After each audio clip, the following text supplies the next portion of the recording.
anything but by the content of their character. I have a dream today.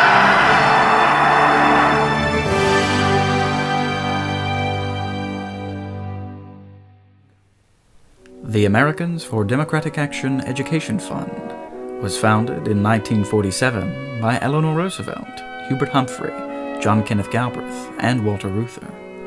Today, we work to promote awareness on issues of public policy through research and civic education. Our mission is to ensure that economic and social justice are the birthright of every American. Thank you so much for being here today. We are delighted to present the annual WWMD, or What Would Martin Do, event. Events like this happens only in partnership with a lot of good people. One of the comments that Michael J. Wilson said was one thing that he was certain of was that if Dr. King were at this event, there would be music. So it is really my pleasure and my honor to have this program begin with a couple of songs by Donald Lease. Please welcome him.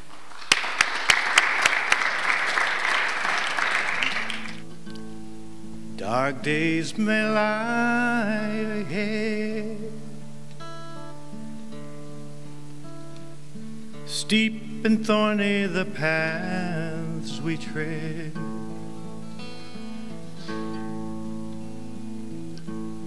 From tears to glory,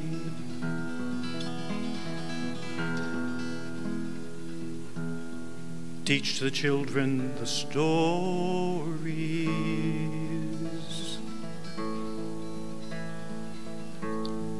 of the great ones who have come and gone and left us to sing their song.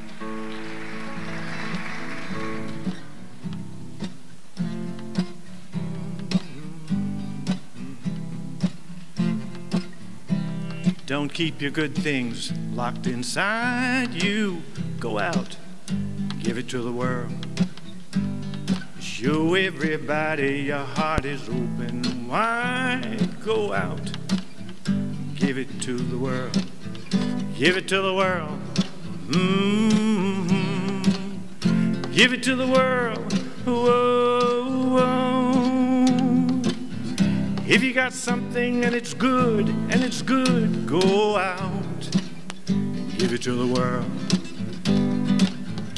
If you got nothing but a song to sing, sing it for the world. Think of all the pleasure your song might bring if you go out and you sing it for the world. Give it to the world. Give it to the world. Whoa, whoa. If you got something and it's good, go out and give it to the world. So with that, the question of what would Dr. King do today? I think certainly looking around us, we know that first Dr. King was a man of the Gospels. He was a preacher. He was trained in religion. Very well, he's someone that brought that spirit. It was that spirit, quite frankly, that helped him move to do the incredible things that had never been done before in our country.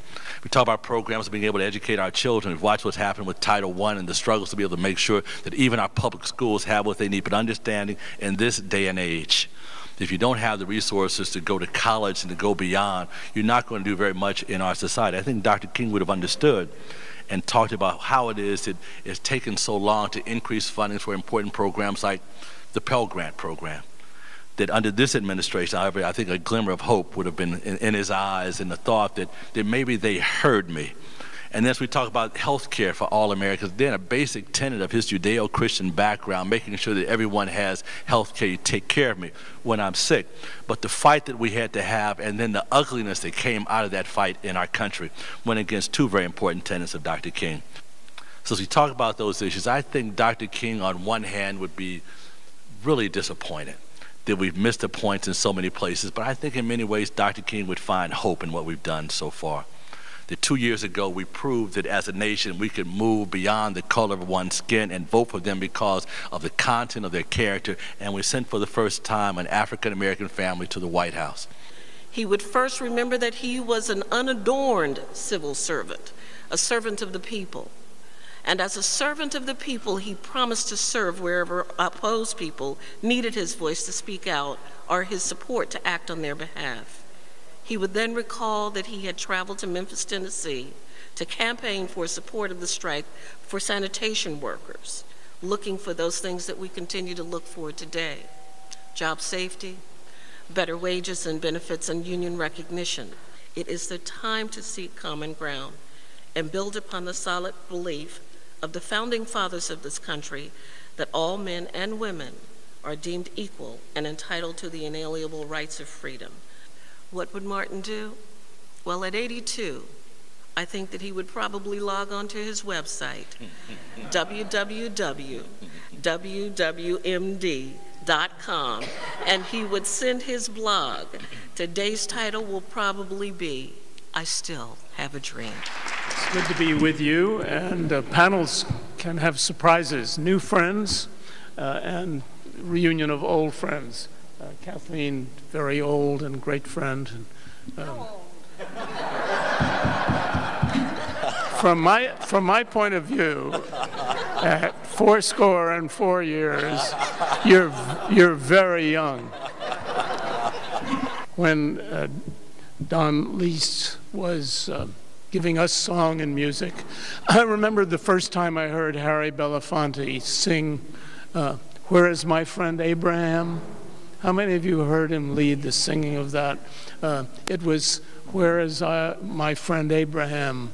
And I won't give all the words. There weren't many words, but then long gone. Then the first time I heard him, it was "Where is my friend John?"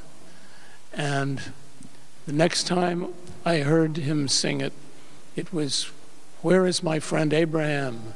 and "Where is my friend John?" and "Where is my friend Martin?" And the last time I heard him sing it, it was, he added, "My friend Robert." And when I first ran for public office, there was a reporter doing a feature, and after interviewing me, he said, "How lucky you were to have been able to work directly with John and Robert Kennedy and Martin Luther King." He was asked by the group that said, "Let's have a bus boycott," led by the, I think it's the NAACP Women's Council that proposed. And then they said, the women who were in the first lead of it said, "But we can't do it without those pastors." And they were sitting around, and there's a dispute as to who, E.D. Nixon or the head of the Women's Council, said, "Let's ask Martin." King told us a lot about what he thought should be done in a community, in this nation, and in the world. In the community, the speech he gave the first night of the boycott should be reread, because he took a Gandhian idea that you've got to, on the other side of protest and civil disobedience, have constructive service and direct action on what you can do, along with the one side of the coin, protests up to civil disobedience, and the other, individual action and group action and social invention and community service. And lastly, the world, because he risked a lot in taking on the Vietnam War. Bayard Rustin and he broke their collaboration because Rustin thought it was a terrible political mistake to take on a controversial issue like the Vietnam War. Thank you, Harris, and thank you for the panelists. I love listening to you. And what would Martin do? It reminded me, obviously it was based on, what would Jesus do? Remember, that's this famous notion.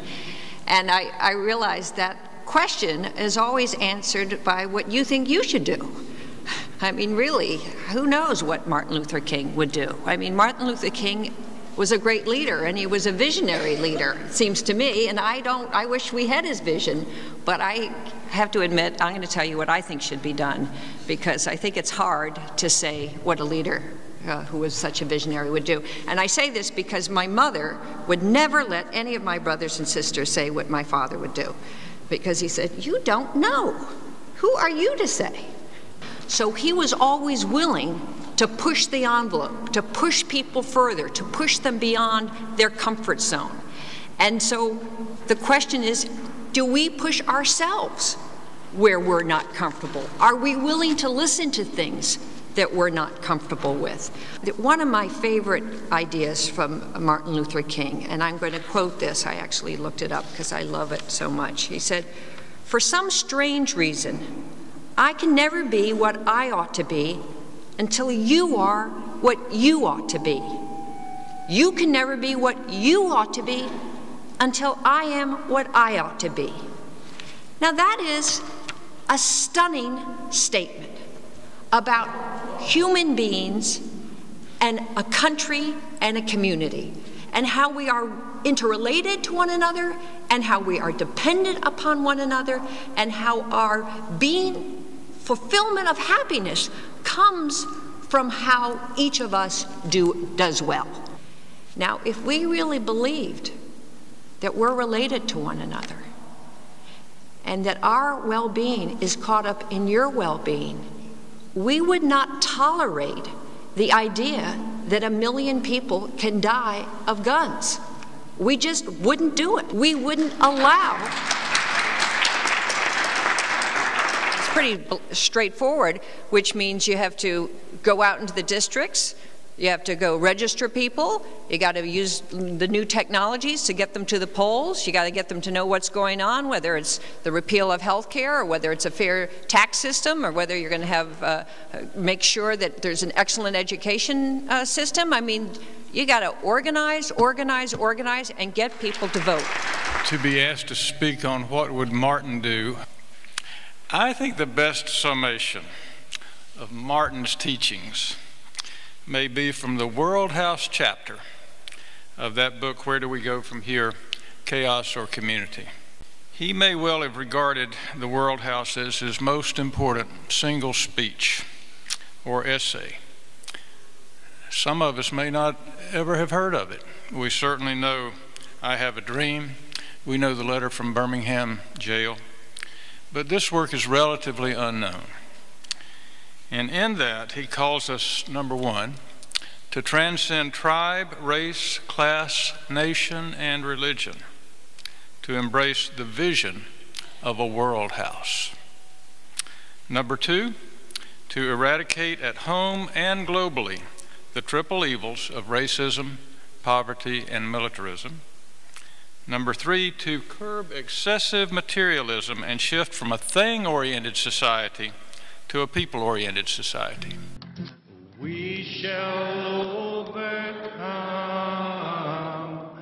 We shall overcome.